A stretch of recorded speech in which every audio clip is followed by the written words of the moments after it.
बंदी छोड़ सतगुरु रामपाल जी परमेश्वर जी की जय हो।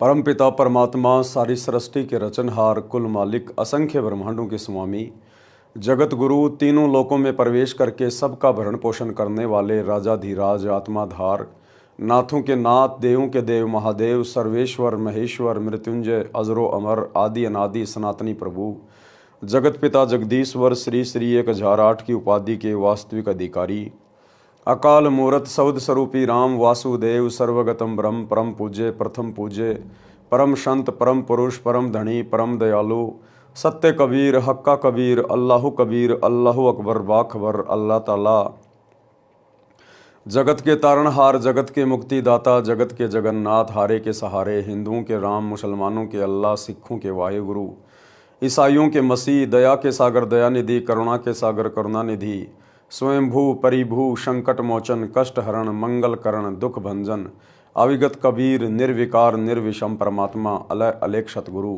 आदि अनादि सतगुरु, असली मर्यादा पुरुषोत्तम, असली राम, असली कृष्ण, असली घनश्याम, असली मुरारी, राजाओं के राजा, महाराजाओं के महाराजा, शहंशाहों के शहंशाह, सम्राटों के सम्राट, भगवानों के भगवान, अल्लाहों के अल्लाह, प्रभुओं के प्रभु, मसीहाओं के मसीह, सच्चे वाहिगुरु, बाबाओं के बाबा, पीरों के पीर, सेठों के सेठ, जगत सेठ, सावड़सा सेठ, सर्वगुण संपन्न, अनंत कोटि कलाओं के स्वामी, अनंत कोटि ब्रह्मांडों के नायक, योगियों में महायोगी, ध्यानियों में महाध्यानी, सिद्धों में परम सिद्ध, ज्ञानियों में तत्व ज्ञानी, ब्रह्म ज्ञानी, महाज्ञानी, परम ज्ञानी, सर्वश्रेष्ठ ज्ञानी, विज्ञानी, युवा कबीर, समर्थ कबीर, असमवात, अमित ओजा, सच्चे रहनुमा, करीम अल्लाह, शुभान अल्लाह, दुनिया के अंतिम पैगंबर, 8 सितंबर 1951 से गांव धनाना, जिला सोनीपत, हरियाणा, भारतवर्ष की पावन भूमि पे प्रकट रियल कल की भगवान, श्री नारायण साकार हरि, श्री बाबा साहेब, नूर अनंत परमात्मा, संत शिरोमणि सतगुरु रामपाल जी परमेश्वर जी के चरण कमल में साध संगति से जुड़े हुए आप और हम सभी सत्सेवक भाई बहनों का अनंत कोटि दंडवत प्रणाम। सत्साई भाई और बहनों, दया परमपिता परमेश्वर जी की, सतगुरु रामपाल जी भगवान की, जिनके शुभ आशीर्वाद से, जिनके कर कमल से लिखित पवित्र पुस्तक जीने की राह के ऊपर वीडियो बनाने की श्रृंखला जारी है। इसी श्रृंखला में आज हमारा ये 13वें नंबर का वीडियो है। प्रत्येक वीडियो में गुरुदेव भगवान के आशीर्वाद से हमें भक्ति मार्ग से संबंधित बहुत सारी बातें सुनने, देखने और समझने को मिल रही हैं। भाई और बहनों, जीने की राह कोई सामान्य पुस्तक नहीं है। ये पूर्ण ब्रह्म परमेश्वर जो कि सतगुरु रूप में धरती पे प्रकट हैं, उनके कर कमल से लिखित हैं, जिस कारण से इस पुस्तक को पढ़ने मात्र से हमारे बहुत सारे विषय विकारों का मर्दन होगा। हमारे बहुत सारे कुसंस्कार इस पुस्तक को पढ़ने मात्र से सुसंस्कारों में परिवर्तित होंगे। और यदि ज्ञान आपके जहन में समा गया, यदि आपने उपदेश ले लिया, तो आपका जीवन ही बदल जाएगा, आपका जीवन ही संवर जाएगा। परमात्मा आपके नरक बन चुके घर को स्वर्ग जैसा बना देगा। आज भले ही आपको यह लग रहा हो कि हमारा घर तो ऑलरेडी स्वर्ग है, लेकिन आगे चलकर आपके बच्चों के संस्कार किस तरफ मुड़ेंगे, इस बात का आपको तनिक आइडिया भी नहीं है। बचपन में बेटा बेटी आपके अधीन होते हैं, जैसा आप कहोगे वैसा ही करेंगे। आप लोगों को लगता है कि बेटा बेटी तो मेरी आज्ञा में चल रहे हैं, लेकिन जब बेटा बेटी अपनी उम्र में आएंगे, स्वयं सोचने समझने लायक हो जाएंगे, अपने पैरों पर खड़े हो जाएंगे, उस समय उन बेटा बेटियों के संस्कार अपने हिसाब से कार्य करेंगे। माता पिता ने चाहे कितने अच्छे संस्कार क्यों ना दिए हैं, यदि उस घर में सतगुरु की भक्ति नहीं है, तो बेटा बेटी के संस्कार, बेटा बेटी के आदर्श, उनके विचार माता पिता के विपरीत हो जाते हैं। अक्सर आपने देखा होगा, माता पिता बहुत ही अच्छे आचार विचार के हैं और बेटा बेटी बहुत ज़्यादा बिगड़े हुए माता पिता की बदनामी का कारण बन जाते हैं। बाप एक नंबर का शराबी है, लेकिन बेटा कभी जर्दे को भी हाथ नहीं लगाता। तो ये संस्कार उसको कहाँ से मिले, ये विचार उनमें कहाँ से उत्पन्न हुए? ये पिछले भक्ति से, जब कभी उनके पिछले मनुष्य जन्म थे, उन जन्मों में उनकी किस प्रकार की भक्ति थी, क्या उनका आचार विचार था, क्या उनका खान पान था, उसी प्रकार से अगले जन्म में संस्कार बनते हैं। तो भाई और बहनों, यदि अपने परिवार को स्वर्ग बनाना चाहते हो, अपने बच्चों के गिरते हुए संस्कारों को उत्तम बनाना चाहते हो, तो आज ही सतगुरु रामपाल जी के YouTube पर सत्संग सुनना शुरू कर दीजिए। मोबाइल सबके हाथ में है। तो अब हम आज के वीडियो में आगे बढ़ते हैं और गुरुदेव भगवान हमें आगे क्या आदेशित कर रहे हैं, क्या निर्देशित कर रहे हैं। पवित्र पुस्तक जीने की राह, पार्ट नंबर 13, पेज नंबर 98। सांसारिक चीचू में ही भक्ति करनी पड़ेगी। यानी जिस दिन आपको ये ज्ञान समझ में आ गया, आपने सतगुरुदेव भगवान से उपदेश ले लिया, उसके बाद परमेश्वर आपके उन संस्कारों को समाप्त कर देगा। आपके भाग्य में आगे आने वाली उन समस्याओं को परमात्मा मिटा देगा जो समस्याएं आगे चलकर आपको परेशान करनी थी, आपकी भक्ति में बाधा उत्पन्न होनी थी। लेकिन उसके बावजूद भी भाई और बहनों, थोड़ी बहुत ची चू तो इस काल के लोक में बनी ही रहेगी। हाँ, अन्य जो सांसारिक लोग हैं, अन्य जो भक्तिहीन लोग हैं, अचानक से कोई दुर्घटना हो गई, पूरा का पूरा परिवार एक्सीडेंट में मर गया, युवा बेटा मर गया, बेटी मर गई, एक्सीडेंट में किसी का हाथ कट गया, किसी की आंख फूट गई, कोई असाध्य रोग हो गया, ये सारी चीजें फिर आपके परिवार में कभी भी घटित नहीं होंगी। हाँ, इतना जरूर है, यदि परिवार के किसी सदस्य के भाग्य में मौत लिखी है और यदि सतगुरु से उपदेश प्राप्त कर लिया तो परमात्मा उसको हल्के में टाल देंगे। थोड़ी बहुत हाथ पैर में कोई चोट लग के रह जाएगी और आप लोगों को भी सतगुरु विश्वास दिला देगा कि बेटा, यदि आज आप मेरी शरण में ना होते, यदि आज आपका परिवार मेरी शरण में ना होता तो आपके ऊपर ये पहाड़ जैसी आपत्ति आनी थी, आपका परिवार शमशान बन जाना था। बाकी भाई और बहनों, ये काल का लोक है, ये पृथ्वी लोक, इसको मृत्यु लोक कहते हैं। ये दुखों का सागर है, दुखों का सागर। थोड़ी बहुत समस्या तो हम भक्तों पर भी आजीवन रहेगी और वो समस्या जरूरी भी है। अगर परमात्मा ने इस काल लोक में भगत के परिवार को सतलोक जैसा बना दिया तो फिर भगत सतलोक जाने की नहीं सोचेगा। फिर काल का एक बहुत भयंकर जाल है, जरा सा सुख होते ही फिर वो पीछे के दुख भुला देता है और भगत को लगता है कि क्या करेंगे सतलोक में चलकर, मेरा तो यही सतलोक बन गया, मेरे तो गुरुजी ने ठाठ कर दिए। और धीरे धीरे आपका वो भाव, आपकी वो श्रद्धा भक्ति से और भगवान से धीरे धीरे कम होने लगेगी, जो आपके फिर से विनाश का कारण बन जाएगी। इसलिए परमात्मा आपको ऐसा कोई भी सुख नहीं देगा जो सुख आपके लिए बाधा उत्पन्न कर दे मोक्ष मार्ग में। इसलिए गुरुदेव कहते हैं कि सुख के माथे पत्थर पड़ो जो नाम हृदय से जाए, और बलिहारी उस दुख के ऊपर जो पल पल नाम रटाए। हल्का फुल्का दुख, हल्का फुल्का संकट कभी कभार गुरुदेव अपनी तरफ से देगा उस भगत को, जिस भगत का परमात्मा ने इसी मनुष्य शरीर में पूर्णतया उद्धार करना होगा, मोक्ष करना होगा। तो थोड़ी बहुत सांसारिक ची चू आप और हमारे शरीर में या घर में बनी रहेगी, लेकिन वो सांसारिक परेशानी, वो शारीरिक परेशानी हम भक्तों को भक्ति में बाधा उत्पन्न नहीं करेगी, हमारे को गुरुजी से जोड़ के रखेगी। जैसे कहते हैं ना कि मीठा मीठा दर्द है, मीठा मीठा दर्द है, वो मीठी मीठी परेशानी वो जरूरी है हमारी भक्ति को सफल होने के लिए। तो क्या कह रहे हैं गुरुदेव, इससे संबंधित गुरुदेव ने एक छोटी सी कथा भी सुनाई है। सांसारिक चीचू में ही भक्ति करनी पड़ेगी। एक थानेदार घोड़ी पर सवार होकर अपने क्षेत्र में किसी कार्यवश जा रहा था। जून का महीना था, दिन के 1 बजे की गर्मी और हरियाणा प्रांत। एक किसान रहट से फसल की सिंचाई कर रहा था। पहले लाइट नहीं होती थी, पहले ये मोटर वगैरह नहीं होती थी। किसान बैलों से चड़स के माध्यम से जो है पानी निकाला करते थे, या फिर रहट होते थे। रहट यानी एक लंबी सी पुली होती थी, उसके ऊपर छोटी छोटी बाल्टी नुमा लोहे के जो है सांचे वेल्ड कर दिया करते थे, और बैलों के द्वारा फिर कुएं के अंदर से पानी निकाला जाता था। तो इस प्रकार के साधन थे पहले खेतों में सिंचाई करने के, कुओं से पानी निकालने के। तो वो पानी निकाला जा रहा था, बैलों द्वारा कोलों की तरह रहट को चलाया जाता था। बाल्टियों की लड़ी यानी चैन जो पुली यानी चक्री के ऊपर चलती थी, जिससे कुएं से पानी निकलकर खेत में जाने वाली नाली में गिरता था।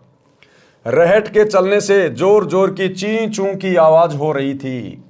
दरोगा तथा घोड़ी दोनों प्यास से व्याकुल थे। थानेदार ने पानी पीने तथा घोड़ी को पिलाने के लिए रहट की ओर प्रस्थान किया। रहट से हो रही जोर जोर की ची चू की आवाज से घोड़ी फड़क कर यानी डर कर दूर भाग गई। थानेदार ने किसान से कहा कि इस ची चू को बंद कर। किसान ने बैलों को रोक दिया। रहड़ चलना बंद हो गया। कुएं से पानी निकलना बंद हो गया। जो पानी पहले निकला था उसे जमीन ने अपने अंदर समा लिया। दरोगा घोड़ी को निकट लाया तो देखा कि नाली में पानी नहीं था। दरोगा ने कहा कि हे किसान, पानी निकाल। किसान ने बैल चला दिए। रहट से ची चू की आवाज और पानी दोनों चलने लगे। घोड़ी फिर फड़क गई और 1 एकड़ यानी 200 फुट की दूरी पर जाकर रुकी। दरोगा ऊपर बैठा था। दरोगा ने फिर कहा कि किसान, शोर बंद कर। किसान ने बैल रोक दिए। पानी नाली से जमीन में जाते ही समाप्त था। घोड़ी को निकट लाया, पानी नहीं मिला तो फिर पानी निकालने का आदेश दिया। रहट चलते ही घोड़ी दौड़ गई। किसान ने कहा कि दरोगा जी, इस रहट की ची चू में ही पानी पीना पड़ेगा, नहीं तो दोनों मरोगे। दरोगा घोड़ी से उतरा, लगाम पकड़कर धीरे धीरे घोड़ी को निकट लाया। चलते रहट में ही दोनों ने पानी पिया और जीवन रक्षा की। इसलिए सांसारिक कार्यों को करते करते ही भक्ति, दान, धर्म, सुमरण करना पड़ेगा। अवश्य कीजिए।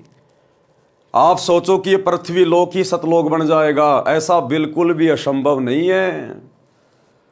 जो सुख हमें सतलोक में प्राप्त हैं, यदि उनका अंश मात्र भी परमेश्वर ने हमें यहां दे दिया तो भी हम इस काल के जाल में फंस जाएंगे। इस काल के जाल में तो जिस आत्मा का परमात्मा ने पूर्णतया उद्धार करना होगा, उस आत्मा को गुरुदेव भगवान अपने हिसाब से चलाएगा भक्ति मार्ग पर। क्योंकि हॉस्पिटल में डॉक्टर की शरण में जाने के बाद फिर मरीज की नहीं चलती। फिर जैसा डॉक्टर चाहेगा उसी हिसाब से उपचार करेगा। मरीज के रोने धोने से, चीखने चिल्लाने से डॉक्टर कभी जल्दबाजी नहीं करेगा, अपने ट्रीटमेंट को चेंज नहीं करेगा। तो अध्यात्म का डॉक्टर है सतगुरु। और सतगुरु ने देखना कि ये भगत किस प्रकार से इस काल के लोक में टिक कर भक्ति करेगा, क्योंकि सतगुरु अंतर्यामी होते हैं। इसलिए यदि हमें सतगुरु की शरण प्राप्त हो गई है और यदि फिर भी थोड़ी बहुत कोई सांसारिक ची चू है, घर में कोई सास बहू का हल्का फुल्का झगड़ा है, पति या पत्नी के साथ में नोक झोंक हो जाती है, शरीर में हल्का फुल्का कोई दर्द है, थोड़ी बहुत कोई प्रॉब्लम रहती है, तो ये समझना कि ये गॉड गिवन है। गॉड गिवन ये सतगुरुदेव भगवान अपनी तरफ से देख के रखे हुए हैं ताकि हमारी बुद्धि सेंटर में रहे और हम सतगुरुदेव भगवान को याद करते रहें। उस परेशानी और दुख के डर से, भय से हम ये भक्ति करते रहें। इसलिए भक्ति मार्ग में आने के बाद यदि कोई हल्का फुल्का कष्ट है तो सतगुरु का प्रसाद समझकर आपने भक्ति पर लगे रहना है। अब भक्ति से क्या होगा, आयु तो थोड़ी सी शेष है। बहुत सारे भाई बहन जिनको बुढ़ापे में जाके ये सतज्ञान मिलता है, गुरु जी का सत्संग सुनने को मिलता है, जिनकी 60 साल की, 70 साल की, 80 साल की उम्र हो चुकी है, तो उनके मन में एक डर बैठ जाता है, एक भय बैठ जाता है, एक चिंता हो जाती है कि भाई ज्ञान तो एक नंबर का है, भक्ति तो इसके अलावा और धरती पे नहीं है। हमने तो अपना जीवन बर्बाद ही कर दिया अन्य देवी देवताओं की पूजा पाठ करके, मंदिर में, मस्जिद में, चर्चों में, गुरुद्वारों में धक्के खा के। लेकिन उनको एक चिंता बन जाती है कि अब हमारा क्या बनेगा। पूरी जिंदगी तो हमने वो घिसी पीटी आधे अधूरे भगवानों की भक्ति करी, जिसका कोई लाभ नहीं था, कोई फायदा नहीं था। अब जाके पता चला अब आगे हम क्या भक्ति करें, हमारी तो उम्र ही बहुत थोड़ी बची है, अब आगे हम यह भक्ति कैसे सफल करेंगे। तो उनको चिंता बन जाती है। तो गुरुदेव भगवान समझा रहे हैं एक छोटी सी कहानी के माध्यम से कि आपकी चाहे 90 साल की उम्र क्यों ना है, आपकी मृत्यु चाहे 2 दिन बाद ही क्यों ना है, यदि आपने ये भक्ति स्वीकार कर ली, यदि आपने सतगुरु से उपदेश ले लिया और सतगुरु से उपदेश लेते ही यदि आपका शरीर भी छूट गया, तो भी आप इस भक्ति से वो धन लेके जाओगे, आप वो फायदा उठाओगे जो फायदा 100 वर्ष वो आधे अधूरे भगवानों की भक्ति करते करते भी आप जी नहीं उठा पाए। यदि आपने आज ही सतगुरु से उपदेश ले लिया और उपदेश लेते ही यदि आपकी मृत्यु हो जाती है, भले आपने एक भी नाम का सुमरण नहीं किया, बस आपने सतगुरु के मुख से सुना, सतगुरु के मुख से उस मंत्र को सुनने मात्र से आपको अगला जन्म मनुष्य का मिलेगा, स्त्री या पुरुष का, और किसी भगत के घर में परमात्मा पैदा करेगा। आंखें खोलते ही सच्चाई बोलना शुरू करेगा, बचपन से भक्ति शुरू हो जाएगी। इतना बड़ा बेनिफिट केवल इस भक्ति में है, अन्य दुनिया की किसी भक्ति में नहीं है। एक मनुष्य जन्म भी एक्स्ट्रा नहीं दे सकती दुनिया की अन्य कोई भक्ति। मनुष्य जन्म तो छोड़िए, एक श्वास भी एक्स्ट्रा नहीं मिल सकता आपको अन्य ब्रह्मा विष्णु महेश की भक्ति से, अल्लाह मौला की भक्ति से। और सतगुरु की भक्ति से आपको मनुष्य जन्म मिलेगा डेफिनेटली, तुरंत। यदि आपकी भक्ति भी अधूरी रह गई, किसी कारण से आप भक्ति पूरी नहीं कर पाए, तो आपको 84 लाख योनियों में सतगुरु नहीं जाने देगा। तुरंत आपको मनुष्य जन्म देगा सतगुरु, और बचपन से आपको फिर अपनी शरण में ले लेगा। अब भक्ति से क्या होगा, आयु तो थोड़ी सी बची है। जिला जिंद में गांव मनोरपुर में भगत रामकुमार जी के घर 3 दिन का पाठ तथा सत्संग हो रहा था।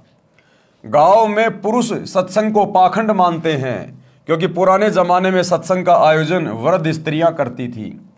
रात्रि में सत्संग करती थी, दिन में पुत्र वधू को भाई भतीजों की गालियों से कोसती थी, बद्दुआ देती थी। कोई कोई तो दूसरे के बिटोड़े से गोसे ऊपड़े तक चुरा लेती थी। कभी पकड़ी जाती तो बदनामी होती थी। इसी तरह की घटनाओं से सत्संग नाम से लोगों को एलर्जी थी। भगत रामकुमार जी के पूरे परिवार ने दीक्षा ले रखी थी। उनको पता था कि यह सत्संग भिन्न है। जब रामकुमार जी के पिताजी को पता चला कि हमारे घर में बड़ा बेटा सत्संग करा रहा है, तो बहुत ज्यादा बेइज्जती मानी और सोचा कि गांव क्या कहेगा। इसलिए वह वृद्ध 3 दिन तक अपने बड़े बेटे के घर पर नहीं आया। छोटे बेटे के घर चौबारे में रहा, जो कि पास में ही था। दिन में खेतों में चला जाए, रात्रि में चौबारे में हुक्का पीवे और दुख मनावे कि ये कैसे दिन देख रहा हूं। मतलब सत्संग को तो इतना बुरा मान रखा है कि जिनके घर में सत्संग चलता है, इसका मतलब वो तो बेकार आदमी है, हमारी तो बेइज्जती हो गई। और ये बॉलीवुड वाले जिनको तुम हीरो हीरोइन कहते हो, अगर उनके कोई फिल्मी गाने चल रहे हैं, रात्रि में कोई फिल्म चल रही है, तो उसको घर की इज्जत मानते हैं। काल ने इस कदर तांडव मचा रखा है। रात्रि में दास यानी लेखक कौन, सतगुरु रामपाल जी भगवान। रात्रि में दास ने सत्संग किया, लाउड स्पीकर लगा रखा था। रामकुमार के लड़के को पता था कि दादाजी ऊपर चौबारे में हैं। उसने एक स्पीकर का मुंह दादाजी के चौबारे की ओर कर दिया। सत्संग का वचन सुनना वृद्ध की मजबूरी बन गई, क्योंकि छोटे बेटे का घर बराबर में था और ऊपर चौबारे पे बैठा था। अब जब तक सोएगा नहीं, तब तक तो गुरुजी के वचन कान में पड़ेंगे। 2 दिन सत्संग सुनकर वो वृद्ध तीसरे दिन पाठ के भोग पर रामकुमार जी के घर आ गया। रामकुमार जी की पत्नी ने बताया कि मैंने सोचा था कि बूढ़ा बात बिगाड़ने आया है। अब उसके बेटे की बहू ने सोचा कि बूढ़ा लड़ाई झगड़ा करेगा, ये तो हमारी इज्जत का ग्राहक बनेगा, गुरुजी को भी ना जाने क्या क्या कहेगा। वो डर गई, महाराज जी को गलत बोलेगा।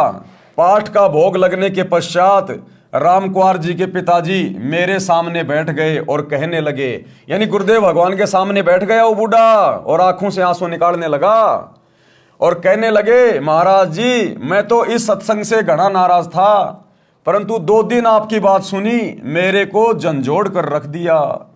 मैंने तो मनुष्य जीवन का पूरा ही नाश कर दिया। यानी मैंने तो केवल 2 के 4 बनाए।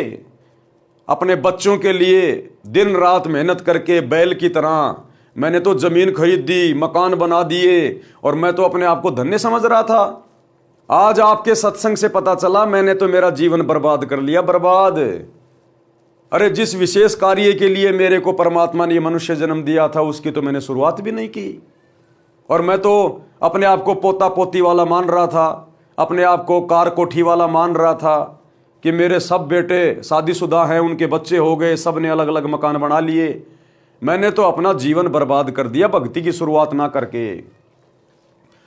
मैंने तो मनुष्य जीवन का पूरा ही नाश कर दिया। मैंने 8 एकड़ जमीन और मोल ली, दोनों बेटों को पाला पोसा, दिन रात खेती के काम में लगा रहा। आपके विचारों से पता चला है कि मैंने तो जीवन नाश कर दिया। अब 75 साल की आयु हो चुकी है, अब भक्ति से क्या बनेगा। ये बात कहकर वह वृद्ध रोने लगा। हिचकी लग गई। मैंने उसे सांत्वना देते हुए कहा, गुरुदेव भगवान ने फिर कैसे समझाया उसको। मैंने उसे सांत्वना देते हुए कहा कि आप विश्वास करो, अब भी कुछ नहीं बिगड़ा है। एक उदाहरण तो गुरुजी से इस दास रामपाल दास ने सुना था। बताया कि जैसे कुएं में बाल्टी छूट गई हो और उसकी नेजू यानी रस्सी जो बाल्टी से बांधी जाती है, जिससे बाल्टी द्वारा कुएं से पानी निकाला जाता है।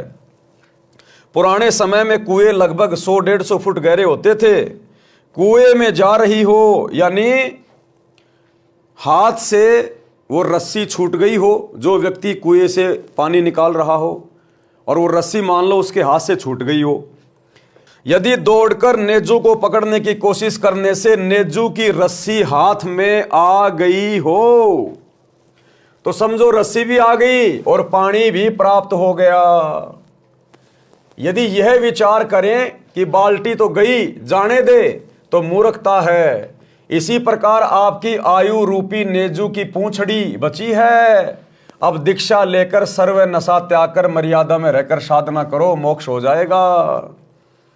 जैसे पहले के समय में बाल्टी से और एक लंबी सी रस्सी होती थी जिसको लाव भी कहते थे, जिसको बर्री भी कहते थे, और कुएं के ऊपर एक चाक लगा दिया जाता था जैसे गाड़ियों के व्हील होते हैं इस प्रकार का, और उसके माध्यम से उस रस्सी के द्वारा बाल्टी को बांधकर कुएं से पानी निकाला जाता था खींच खींच के।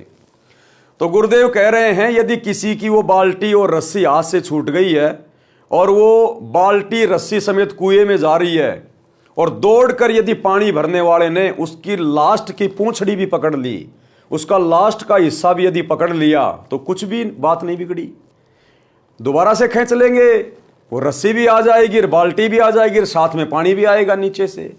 तो इसी प्रकार जो शत भक्ति अब वर्तमान में परमात्मा धरती पर लेके आए हैं सतगुरु रामपाल जी, अगर आपके अंतिम समय में भी आपको यदि ये भक्ति मिल गई तो भी आपका कुछ नहीं बिगड़ा।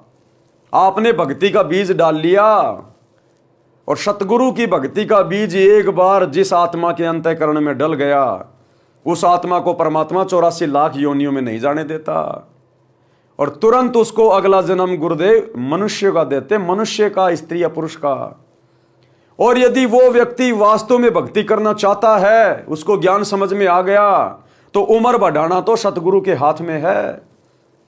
सतगुरु उसी जीवन में आपकी उम्र भी बढ़ा देगा, 10 साल 20 साल जितनी चाहो जितनी ले लो भक्ति के लिए। तो सतगुरु की भक्ति में तो 12-25 हैं, 5 उंगलियां घी में है, कोई नुकसान ही नहीं है। तो बुढ़े को यह बात बिल्कुल फिट बैठ गई। उसी समय उस भगत आत्मा ने दीक्षा ली और पूरी लगन के साथ भक्ति की। वह 85 वर्ष की आयु में शरीर त्याग कर गया। यानी जिस समय नाम दीक्षा ली 75 साल का था, परमात्मा ने 10 साल उसकी ओर बढ़ा दी और 10 साल तक अपनी भक्ति करके गया। वह 85 वर्ष की आयु में शरीर त्याग कर गया, जीवन सफल किया। वह हुक्का पीता था, उसी दिन त्याग दिया और आजीवन हाथ भी नहीं लगाया। राम कुंवर के छोटे भाई के परिवार ने भी नाम लिया। वृद्ध भगत उनको स्वयं लेकर सत्संग आता था, भक्ति करने को कहता था। गांव मनोरपुर के लोग आश्चर्यचकित थे कि इतना हुक्का पीने वाले ने कैसे हुक्का छोड़ दिया, हुक्का पीने वालों के पास भी नहीं बैठता। ठीक इसी प्रकार भाइयों और बहनों, आप चाहे कितने कुकर्मों में लिप्त हैं, आपने कितने बड़े बड़े कुकर्म कर दिए, अपराध कर दिए, जिस दिन आप ये ज्ञान समझकर अपनी आत्मा के कल्याण के लिए सतगुरु रामपाल जी से उपदेश प्राप्त करते हैं, परमेश्वर आपके तमाम कुकर्मों के ऊपर क्रोश मार देगा, कांटा मार देगा। धर्मराय, चित्रगुप्त आपका कुछ नहीं बिगाड़ सकते, कुछ भी नहीं कर सकते, क्योंकि धर्मराज की बही में, चित्रगुप्त के कागजों में उनको जो भी हिसाब किताब बना के दिया जाता है, यही कबीर परमात्मा सतगुरु रामपाल जी बना के देते हैं। अंतिम लेखनी इनके हाथ में है। भक्ति के ये एडमिन हैं, मास्टर हैं। जैसा ये कहेंगे वैसा ही होगा। इसलिए भक्ति करनी अति आवश्यक है, अनिवार्य है, वरना मनुष्य जन्म धीरे धीरे बर्बादी की ओर जा रहा है।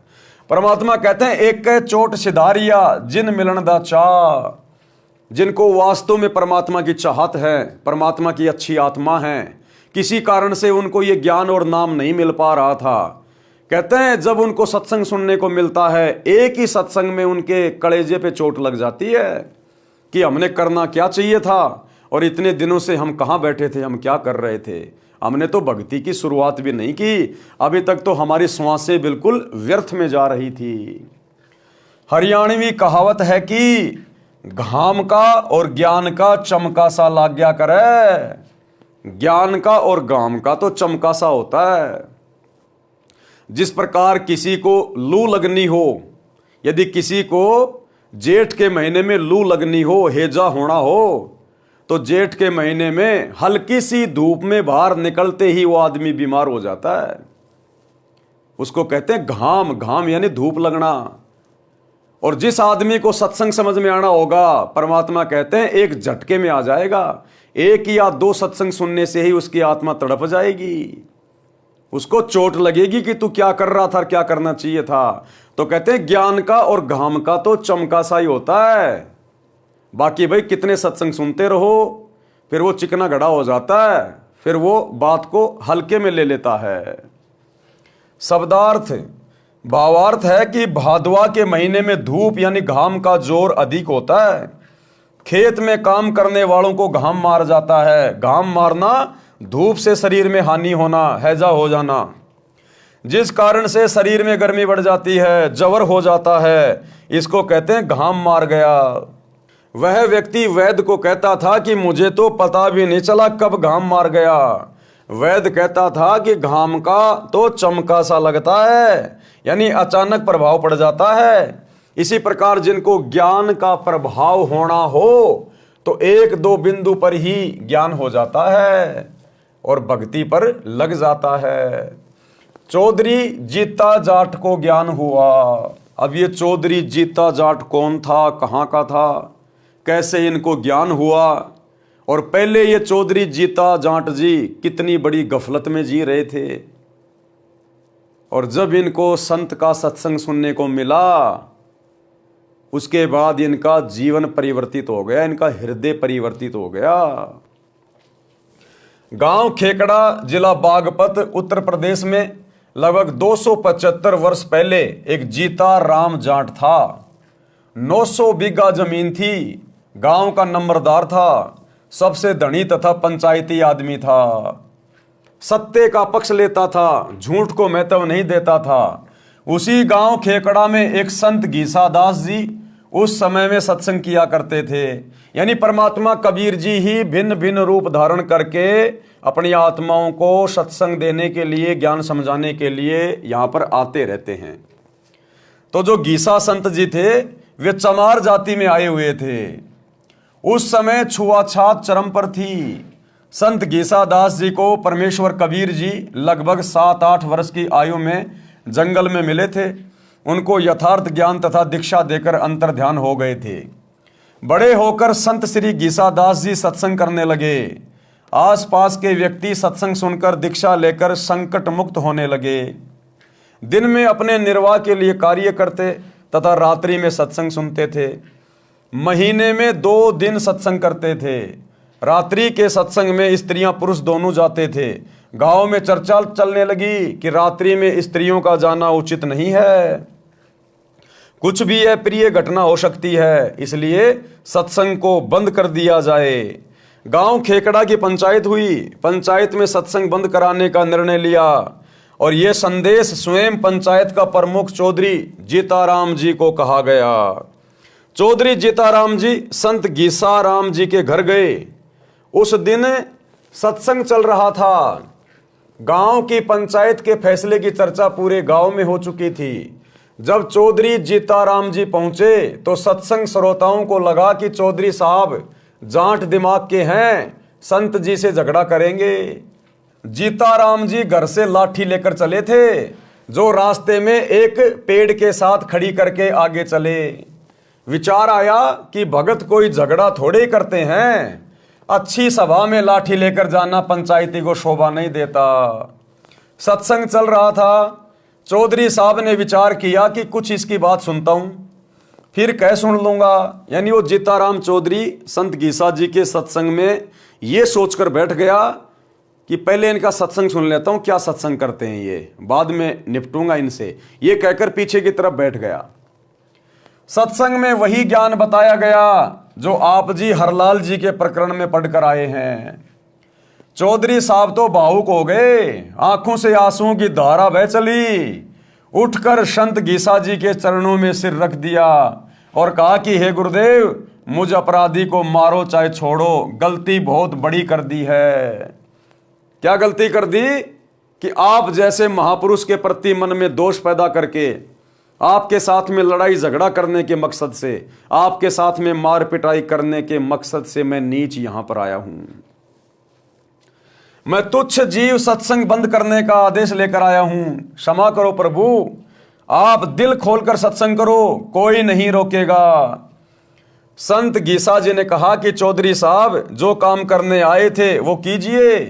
जीता जाट फिर रोने लगा और बोला, क्षमा करो, मुझे दीक्षा दो। चौधरी जीताराम जाट जी भगत बन गए, स्वयं भी रात्रि में सत्संग सुनने लगा। गांव खेकड़ा के घर घर में चौधरी साहब जीतराम जाट की संत गीसा राम जी की शरण में जाने की निंदा होने लगी कि भैया चौधरी को भेजा था संत गीसा जी का सत्संग बंद करवाने के लिए और वो तो उसका चेला बन के बैठ गया। तो संत जीता जी की निंदा होने लगी पूरे गांव में कि काहे का चौधरी है, काहे का पंचायती है। कहने लगे संत गीसाराम शेवड़ा है, जादू जंत्र जानता है, गांव के चौधरी पर तांत्रिक क्रिया करके अपने वश कर लिया है, सम्मोहन जंत्र मंत्र जानता है। चौधरी जीताराम जी के घरवाले, लड़के तथा भाई, चाचा, ताऊ सब जीताराम जाट तथा गीसाराम संत के विरोधी हो गए।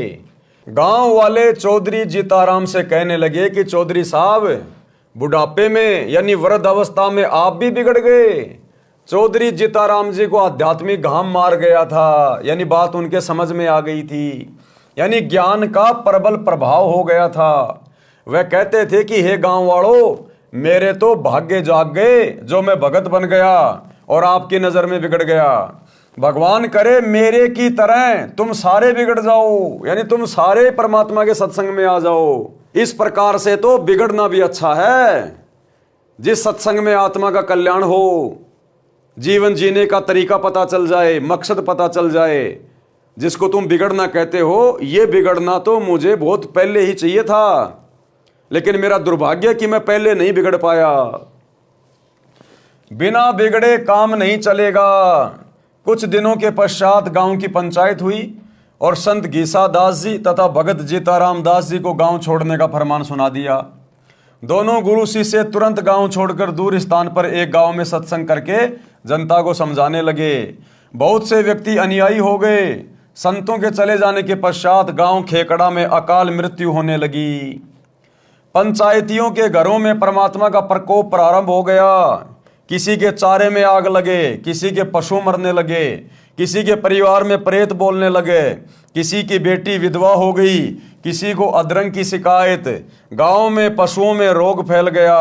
गांव के कुछ व्यक्ति किसी पूछा करने वाले के पास गांव में हो रहे उपद्रव का कारण जानने के लिए गए। अब जैसे ही दोनों संतों को गांव वालों ने पंचायत करके गांव से बाहर निकला दिया, वो चले गए, क्योंकि भगत किसी के साथ लड़ते नहीं, झगड़ते नहीं, वो तो अपने भगवान के ऊपर विश्वास करके चलते हैं। तो दोनों गुरु चेला गांव छोड़कर किसी दूसरे गांव में चले गए।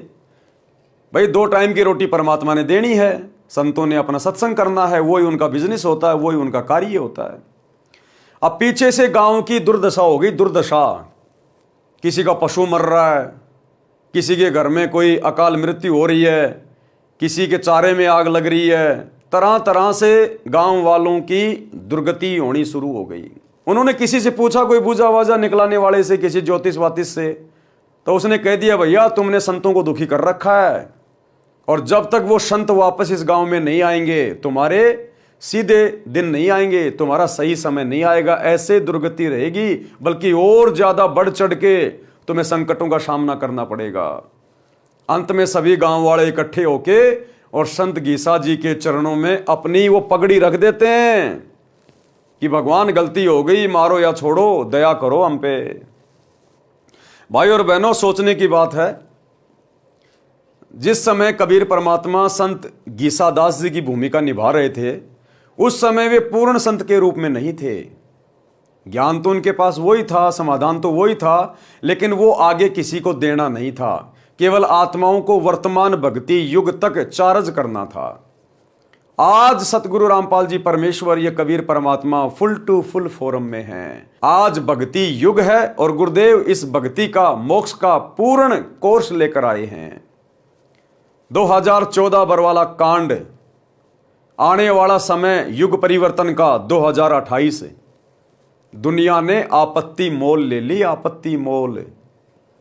सेम टू सेम यही सिचुएशन आने वाले 3 से 4 वर्षों में अकेले भारत की नहीं, पूरी दुनिया की होने जा रही है। जो तांडव आप लोगों ने आज से पहले कभी नहीं देखा होगा, अब आपको देखने को मिलेगा। जगह जगह सूखा पड़ेगा, अकाल, अतिवृष्टि, अनावृष्टि, ओलावृष्टि, युद्ध होगा, महायुद्ध होगा, जगह जगह महामारियां आएंगी, भूकंप आएंगे। दुनिया पूरी तरह से संकट की गोद में आएगी, संकट की गोद में। लोग सोच नहीं पाएंगे ये हो क्या गया, अचानक से देश दुनिया को क्या हो गया। लेकिन उसका कारण क्या होगा? सन 2014 बरवाला कांड। परम संत जो हिसार की जेल में बैठे हुए हैं, संतों के साथ में बदतमीजी, संतों के साथ में ऐसा दुर्व्यवहार प्रशासन का, जनता का। आने वाले समय में ये जनता नाक रगड़ रगड़ के अपनी इन गलतियों के लिए माफी मांगेगी, नाक रगड़ रगड़ के। और जैसा कि दास बहुत पहले आप लोगों को बता चुका है, आने वाले समय में इस देश को बचाने के लिए देश के शीर्ष नेता सतगुरु रामपाल जी के पैर पकड़ कर लेके आएंगे, पैर पकड़ कर। जैसे कि मीराबाई को उस राणा ने अपनी नगरी से निकाल दिया था। मीराबाई दुखी होकर वृंदावन में चली गई थी, पीछे से उस राणा की नगरी में अकाल पड़ा, भयंकर दुर्भिक्ष। पता चला, किसी ज्योतिष ने बताया कि आपने किसी संत को दुखी कर रखा है, जब तक वो संत वापस नहीं आएगा तेरी नगरी में ठीक ठाक नहीं होगा कुछ भी। पता चला कि मीरा थी वो संत जिसको नगरी से बाहर निकाल दिया गया था। इसी प्रकार ज्योतिष ने गांव वालों को बताया कि आपने किसी संत को दुखी कर रखा है, जब तक वो संत वापस नहीं आएंगे आपके गांव में, आप लोग इसी प्रकार से परेशानियों में रहोगे। तो आने वाले समय में भाई और बहनों, युग परिवर्तन 2028। अभी दुनिया को 2 टाइम की रोटी बड़े मजे से मिल रही है, काम धंधा बड़े अच्छे से चल रहा है, इसलिए आवास नहीं हो रहा। लेकिन ज्ञान से इंसान को आगे का पता चलता है। भविष्यवाणियां पहले से हो चुकी हैं, और भविष्यवाणियां हो ना हो, परम संत के साथ में, परम संत स्वयं परमात्मा होता है जो सतगुरु रूप में धरती पे आकर प्रकट होकर ज्ञान देता है, लीला करता है। उनके साथ में ऐसा दुर्व्यवहार इस देश ने और देश की जनता ने अपने पैर के ऊपर कुल्हाड़ी मारी है। ठीक वही लीला, वही घटनाएं फिर से वर्तमान में दोहराई जाएंगी 2028 के आसपास। गांव के कुछ व्यक्ति किसी पूछा करने वाले के पास गांव में हो रहे उपद्रव का कारण जानने के लिए गए। बूझा वाले ने बताया कि आपके गांव में 2 संत भगत रहते थे, वे गांव से चले गए हैं, वे वापस आएंगे तो गांव बसेगा, अन्यथा उजड़ जाएगा। उन व्यक्तियों ने गांव में आकर पंचायत करके सब बात बताई। गांव के गणमान्य व्यक्ति संत भगत को वापस लाने के लिए उस गांव में गए। भगत जीता दास ने गुरुजी गीसा दास जी से कहा कि लगता है गुरुदेव यहां से भी निकलवाने गांव वाले आ गए हैं, देखो वे आ रहे हैं। संत गीसा दास जी बोले, रख लो चद्दर कंधे पर, चलते बनेंगे। इतने में गांव के चौधरी निकट आ गए और अपने अपने सिर के साफे यानी खंडवे, वो पगड़ी संत गीसा व भगत जीता जी के चरणों में रख दिए। सब लोग बोले, महाराज जी गलती क्षमा करो, आपके आने के पश्चात गांव उजड़ने लग रहा है, बचाया जाए तो बचा लो, नहीं तो हम भी यहीं आपके पास ही रहेंगे। उस गांव के व्यक्ति भी इकट्ठे हो गए। सारी घटना का पता चला। वर्तमान गांव वाले कहने लगे कि चौधरियों, तुम बसोगे तो हम उजड़ेंगे। जब से ये दो देवता गांव में आए हैं, गांव में किसी की तू तू मैं भी नहीं हुई। 2 बार बारिश हो चुकी है, देखो फसल लहरा रही है। खेकड़ा वालों ने विशेष विनय की तो दोनों महापुरुषों ने लौटने की हाँ कर दी और वर्तमान गांव वालों से कहा कि हम समय समय पर आते रहेंगे। प्रत्येक पूर्णमासी को आप खेकड़ा आया कीजिए, परमात्मा कबीर जी सब ठीक रखेंगे। दोनों महापुरुषों के आते ही पूरे गांव में पूर्ण शांति हो गई। पशुधन स्वस्थ हो गया। अगले दिन भारी बारिश हो गई। किसान लोग फूले नहीं समा रहे थे। 36 बिरादरी खुश थी। सब उपद्रव बंद हो गए। आज तक उस गांव में संत घीसा दास जी तथा भगत जीता दास जी के नाम के मेले लगते हैं। संत गरीबदास जी ने कहा है कि गरीब जिस मंडल साधु नहीं, नदी नहीं गुंजार, तज हंसा वो देशड़ा जहां यम की मोटी मार। अर्थात जिस क्षेत्र में महात्मा गुरुजन नहीं होते और नदी आसपास न बह रही हो, हे भगत उस देश को त्याग दे, वहां काल की भयंकर प्रताड़ना है। लेकिन भाई और बहनों, हम जितने भी भगत भाई बहन हैं, जहां जहां भी रह रहे हैं, यदि हमारे आसपास कोई नदी वगैरह नहीं है, यदि आसपास में कोई संत नहीं है, तो हमने डरने की जरूरत नहीं है। हमने उस जगह को छोड़ने की या त्यागने की जरूरत नहीं है। आज तो हम खुद भगत हो गए। आज तो गुरुदेव ने हमारे को खुद को संत बना दिया। यहाँ के आचार्य शंकराचार्य मुल्ला मौलवी से तो लाख गुना अच्छे भक्ति मार्ग में आप और हम हैं। हमारे कारण आने वाले समय में दुनिया को राहत मिलेगी, दुनिया को फायदा मिलेगा। और नदी वदी की जरूरत नहीं है। आजकल जमीन खोद के ट्यूबवेल वगैरह लगा के आजकल पानी निकालने के बहुत सारे स्रोत हैं। और भगत यदि रेगिस्तान में बैठ के भी सत भक्ति करेगा, परमात्मा वहां भी बारिश से ढेर लगा देगा पानी का। इसलिए आप और हम भक्तों ने ऐसी कोई चिंता करने की आवश्यकता नहीं है। इसलिए हे पाठक जनों, जब भी जिस आयु में सतगुरु मिल जाए, भक्ति प्रारंभ कर देना। संत गरीबदास जी ने कहा है कि गरीब चली गई सो जान दे, ले रहती को राख। यानी तेरी जितनी उम्र चली गई है जाने अनजाने में, भक्ति के बिना तूने अपना जितना समय बर्बाद कर दिया उसको भूल जा। उसके विषय में ज्यादा चिंतन मनन मत करना। ले रहती को राख। अब आगे तेरी जितनी जिंदगी बची है उसको भक्ति में लगा। उतरी लाओ चढ़ाइयो, करो अपूठी चाक। भावार्थ, हे मानव, जो आयु बिना सतगुरु मिले बीत चुकी है वह तो व्यर्थ गई। उसकी चिंता छोड़कर सच्ची लगन से शेष बची आयु में भक्ति करके कल्याण करवा ले। भक्ति पर लगने के पश्चात सांसारिक कार्य भी आसान हो जाएंगे।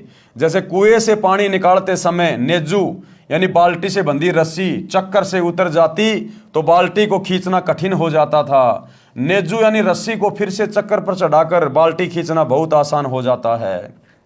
सतगुरु के शरण में आने से पहले लाव यानी रस्सी चक्कर से उतरी हुई के समान पानी निकालना कठिन हो रहा था। उसी प्रकार सब कार्य कठिनता से बन रहे थे। भक्ति शुरू करते ही कार्य आसानी से बनने लगे। जैसे रस्सी चक्कर पर चढ़ने के पश्चात पानी आसानी से निकलता है। ये विचार नहीं करना चाहिए कि अब तो आयु कम रहती है, अब क्या भक्ति करेंगे। जब भी सत्संग से ज्ञान हो जाए उसी आयु में दृढ़ता व लगन से भक्ति पर लग जाना चाहिए। भावार्थ, जो आयु चली गई उसकी चिंता छोड़कर शेष की रक्षा करो, यानी भक्ति दान सेवा में लगा दो। जैसे पुराने समय में कुएं से खेती की सिंचाई के लिए चमड़े की चड़स प्रयोग होती थी, जिसमें 2-3 क्विंटल पानी भर जाता था। उसको काठ की चक्री के ऊपर लाव यानी मोटी रस्सी चढ़ाकर बांध कर खींचते थे। यदि लाव चक्री से उतर जाती थी, फिसल जाती थी, तो उसे खींचना कठिन हो जाता था। उसको जैसे तैसे पुनः चक्री पर चढ़ाया जाता था, जिससे चड़स को बाहर निकालना आसान हो जाता था, जो उससे लाभ लेने का यथार्थ तरीका है। इसलिए हे मानव, यदि गुरु शरण नहीं ली तो आपकी लाव उतरी पड़ी है। जीवन का प्रत्येक कार्य मुसीबत बना खड़ा है। उस जीवन की लाव को पुनः चक्री पर चढ़ा लो, यानी अपने आप को सतगुरु की शरण में ले आओ। सतगुरु रामपाल जी भगवान के सत्संग सुन के उनके शरण में आ जाओ। अपनी लाव को चक्री पे चढ़ा लो, फिर चलाओ, आसान हो जाएगा। यानी गुरुजी की शरण लेकर अपने जीवन की राह को आसान बनाओ। उसके लिए भाई और बहनों, आप भाई बहनों के लिए गुरुदेव भगवान ने बहुत ज़्यादा मेहनत करके अपने कीमती समय में से कुछ समय निकालकर ये पवित्र पुस्तकें लिखी हैं। दिन रात गुरुदेव भगवान परमार्थ के लिए निस्वार्थ भाव से सत्संग कर रहे हैं, आप और हम आत्माओं को जगाने के लिए।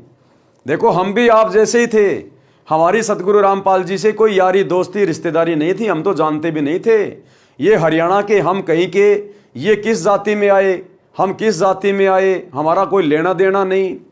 लेकिन हमने भी इनके सत्संग सुने, मोबाइल पे, टीवी पे, पुस्तकें पढ़ी, तो पता चला कि हम तो अपना जीवन बर्बाद कर रहे हैं बिना सतगुरु की सच्ची भक्ति के। और हम तुरंत ज्ञान को समझकर गुरुदेव की शरण में आ गए। तो इसी प्रकार भाई और बहनों, परमात्मा के सत्संग किसी विशेष के लिए नहीं होते हैं। परमात्मा तो सर्व मानव शरीरधारी स्त्री पुरुषों के लिए ज्ञान देते हैं। जो अधिकारी आत्मा होगी, जिसने अपने मनुष्य जीवन को सफल करना होगा, गधे कुत्ते सूअर की 84 लाख वाली योनियों में जाने से बचना होगा। और इस जन्म में यहाँ रहते सहते जब तक उसकी उम्र है, यदि उसने प्राकृतिक आपदाओं से, शारीरिक परेशानियों से या अन्य काम धंधे की मुश्किलों से बचना है, तो भाई सतगुरु की शरण अति शीघ्र ग्रहण कर लेनी चाहिए। अन्यथा आने वाला समय युग परिवर्तन का है, वैसे भी बहुत बुरी बीतने वाली है। वैश्या का उद्धार किस प्रकार से गुरुदेव भगवान ने, जब ये 650 साल पहले बनारस के काशी शहर में आए कबीर दास नाम से, तो किस प्रकार से गुरुदेव भगवान ने एक वैश्या का उद्धार किया। कैसे उस वैश्या ने गुरुदेव के सत्संग सुने और किस प्रकार उस वैश्या को अपने उन कुकर्मों से आत्मग्लानि हुई और सतगुरु की शरण में आकर उसने अपने जीवन को धन्य किया। यानी परमात्मा वैश्या का भी उद्धार कर देते हैं। यानी गंदे से गंदे कर्म करने वाला, घटिया से घटिया कर्म करने वाला भी यदि ज्ञान को समझकर सतगुरु की शरण में आ जाए और सतगुरु के बताए अनुसार भक्ति करना शुरू कर दे, तो गुरुदेव ऐसे पतित पावन का भी उद्धार कर देते हैं। तो सतगुरु ऐसे पतितों का भी उद्धार कर देते हैं। सत्संग सुनने से जीवन सुधर जाता है। परमेश्वर कबीर जी रात्रि में घर घर में सत्संग करते थे, दिन में अपने निर्वाह के लिए सब श्रोता तथा कबीर जी कार्य करते थे। 650 साल पहले परमात्मा खुद जुलाहे का कार्य किया करते थे, कपड़े बुनने का कार्य किया करते थे। तो दिन में अपना कार्य करते थे और ज्यादातर रात्रि में सत्संग किया करते थे, क्योंकि रात्रि में सब फ्री होते थे। एक रात्रि में सत्संग चल रहा था। थोड़ी दूरी पर काशी शहर की प्रसिद्ध वेश्या चंपाकली का आलीशान मकान था। उस रात्रि में वेश्या को ग्राहकों का टोटा था, जिस कारण से इंतजार में जाग रही थी। उसको परमात्मा कबीर जी के मुख कमल से प्रिय अमृतवाणी सुनाई दी। सत्संग में बताया गया कि मानव यानी स्त्री या पुरुष का जीवन बड़े पुण्य से प्राप्त होता है। जो स्त्री पुरुष भक्ति नहीं करते, दान सेवा नहीं करते, वे परमात्मा के चोर हैं। गीता अध्याय 3 श्लोक 12 में भी कहा है कि जो व्यक्ति परमात्मा से प्राप्त धन का कुछ अंश दान धर्म में लगाए बिना ही पेट भरता रहता है, वह तो परमात्मा का चोर ही है। जो मानव चोरी, डकैती, ठगी, वैश्यागमन करते हैं, वे महापराधी हैं। जो स्त्रियां वैश्या का धंधा करती हैं, वे भी महापराधी हैं। परमात्मा के दरबार में उनको कठिन दंड दिया जाएगा। मानव जीवन शुभ कर्म करने तथा भक्ति करने के लिए प्राप्त होता है। अब वो बेटी, वो बहन वहां बैठकर अपने घर की छत पे और रात्रि के समय शांत माहौल में सत्संग सुन रही थी। और परमात्मा ने बताया, कबीर चोरी जारी वैश्यावर्ती कभू न करियो कोई, पुण्य पाई नर देही ओछी ठोर न खोई। शब्दार्थ, हे मानव, चोरी जारी यानी पर स्त्री गमन, वैश्यावर्ती यानी पर पुरुषों से धन के लोभ में स्त्री का संभोग करना कोई भी ना करना। ये मानव शरीर स्त्री या पुरुष का बहुत पुण्य से प्राप्त हुआ है। इससे पाप कार्यों को करके गलत स्थान पर जाकर नष्ट मत कर, शुभ कर्म कर, गुरु धारण करके अपना कल्याण करवाओ। मानव शरीर प्राप्त प्राणी को चाहिए कि सर्वप्रथम पूर्ण गुरु की शरण में जाकर दीक्षा प्राप्त करे। आधे अधूरे गुरुओं की शरण में जाने से, भक्ति करने से, दान धर्म करने से आपकी आत्मा का कल्याण नहीं हो सकता। आपके प्रारब्ध में, आपके भाग्य में जो संकट आने हैं वो नहीं कट सकते। ये कार्य केवल परम संत कर सकता है, दूसरा धरती पे कोई नहीं कर सकता। मानव शरीर प्राप्त प्राणी को चाहिए कि सर्वप्रथम पूर्ण गुरु की शरण में जाकर दीक्षा प्राप्त करे, और एक समय में पृथ्वी पर केवल एक ही पूर्ण गुरु होता है। फिर आजीवन गुरुजी की मर्यादा में रहकर साधना तथा सेवा दान धर्म करता रहे, अपना दैनिक कार्य भी करे, परंतु सारी बुराई त्याग दे। यानी बुराइयों से मतलब है किसी भी प्रकार का नशा ना करे, मांस वगैरह ना खाए, कोई जीव हत्या ना करे, अन्य किसी भी देवी देवता की पूजा पाठ ना करे, किसी भी मंदिर में, मस्जिद में, चर्च में, गुरुद्वारे में भक्ति के भाव से ना जाए कि यहां पर भगवान बैठा होगा और मुझे कुछ लाभ हो जाएगा। जैसा गुरुदेव भगवान कहें केवल उतना ही करना होता है। जो भक्ति क्रिया गुरुदेव बताएं केवल वही करनी होती है। ये ज्योतिष वातिश के चक्कर में पड़ना, पंडित मुल्लाओं के चक्कर में पड़ना, अपना भविष्य दिखाना, ये बिल्कुल भी नहीं करना। शादी विवाह के अंदर जो पाखंड करते हैं, आडंबर करते हैं, दुनिया भर का लोग दिखावा करते हैं, ये बिल्कुल भी नहीं करना। तो जब आप सतगुरु रामपाल जी परमेश्वर जी से नाम दीक्षा लोगे, आपको कुछ नियम बताए जाएंगे। शुरुआत में 21 नियम, आपने उन 21 नियमों का पूर्णतया मर्यादा में रह के पालन करना होता है। उसके बाद देखो सतगुरु के हाथ धर्मराज के दरबार से अपने भगत को छीन के ले आएगा। सतगुरु इतना सक्षम है। अपना दैनिक कार्य भी करे परंतु सर्व बुराई त्याग दे, उसका कल्याण अवश्य होता है। अध्यात्म ज्ञान के अभाव में मानव स्त्री पुरुष केवल धन उपार्जन को अपना मुख्य लक्ष्य बनाकर जीवन सफर को तय करता है। यदि आपके पास अरब खरब तक धन संपत्ति है तो आपने पूरे जीवन में अटपट छल कपट करके संग्रह की है और अचानक मृत्यु हो जाती है। सारे जीवन का जोड़ा धन तो यहीं रह गया, साथ तो शरीर भी नहीं गया, साथ गए तो वे पाप जो पूरे जीवन में उस धन के संग्रह में हुए थे। काया तेरी है नहीं, माया कहां से होए, गुरु चरणों में ध्यान रख इन दोनों को खोए। कि है नादान प्राणी, ये शरीर भी तेरा नहीं है, ये भी तेरे साथ नहीं जाएगा। फिर जो तूने धन जोड़ रखा है, जो माया का तूने संग्रह कर रखा है, भला वो तेरे साथ कैसे जाएगी? इस बात पे ठंडे दिमाग से विचार कर। और कहते हैं गुरु चरणों में ध्यान रख इन दोनों को खोए। केवल उतना ही उपार्जन कर जिससे तेरा भरण पोषण हो जाए, तेरी आवश्यक इच्छाओं की पूर्ति हो जाए। कबीरा सब जग निर्धना, धनवंता ना कोई, धनवंता सो जानिए जापे राम नाम धन होए। परमात्मा कह रहे हैं इस संसार में जिसके पास पूर्ण गुरु की पूर्ण भक्ति नहीं है, वो धनी होकर भी निर्धन है, निर्धन। कबीरा सब जग निर्धना, धनवंता ना कोई। क्योंकि परमात्मा के दरबार में भक्ति धन देखा जाएगा, ये सांसारिक धन नहीं चलता। अरे पाकिस्तान का पैसा हिंदुस्तान में नहीं चलता, हिंदुस्तान का पैसा अमेरिका में नहीं चलता, तो यहां का ये नकली पैसा परमात्मा के दरबार में कैसे चलेगा? उस परमात्मा की करेंसी है भक्ति धन। तो कहते हैं कबीरा सब जग निर्धना, धनवंता ना कोई, धनवंता सो जानिए जिसके पास राम नाम धन होए। अब ये राम नाम का धन क्या है? राम का जिक्र आते ही हमारा दिमाग जाएगा दशरथ पुत्र रामचंद्र जी, श्री राम, जय जय राम। वो तो केवल उसके शरीर का नाम था, राम केवल उसके शरीर की पहचान थी। असल में राम कौन है? जो रामचंद्र जी से भी पहले था। कहते हैं राम राम सब जगत बखाने, आदि राम कोई बिरला जाने। अरे श्री रामचंद्र जी से पहले भी तो इंसान थे। श्री रामचंद्र जी तो त्रेता युग में जन्मे थे, उससे पहले तो सतयुग था। सतयुग के भी तो इंसान थे, तो सतयुग वाले तो जानते नहीं थे कि राम कौन है, क्योंकि श्री रामचंद्र जी का जन्म तो त्रेता युग में हुआ था। तो सतयुग के प्राणी तो जानते ही नहीं थे कि ये राम क्या चीज है। तो यहां पर जो राम शब्द है ये उस कबीर परमात्मा का उपमात्मक नाम है, शक्ति बोधक नाम है। राम, राम यानी वो मालिक, वो अल्लाह, वो खुदा, वो भगवान, वो गॉड।